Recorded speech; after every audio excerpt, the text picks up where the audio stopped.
My name's Dr. Jim Hudson. I'm a researcher at the School for Policy Studies at Bristol University in the UK, and me and colleagues are working on a project called Ishf, or Collaborative Housing and Innovations in Care.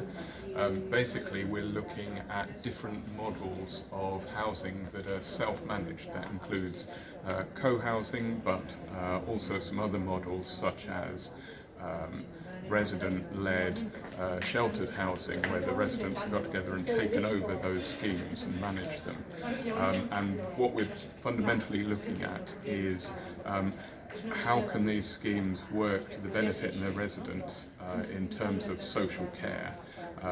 What are the advantages and also what are the limits of those groups, whether they employ staff as supporters in terms of personal care or whether they manage that themselves. Can you give some examples of the care and the advantages of this concept? Sure. Well, in the co-housing group, something that we found, first of all, with the co-housing, we found a kind of level of mutual support that we did expect to find, that people help each other out, and a kind of good neighbours plus, if you like. People did things for each other. One of the slogan of one of the groups is that we look out for each other, but we don't look after each other. But we did also find the more interesting thing was that groups went further than that, and it's what we're calling advocacy.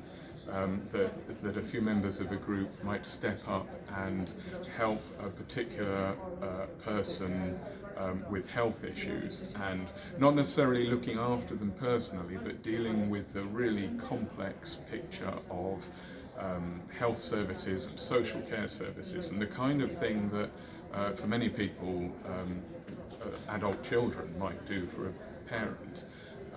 But these groups are able not just to support the person who's needing healthcare, but sometimes to support a family. We had a case where a son of one of the members lived overseas and was able to come over and be supported by the group while he in turn supported his parent.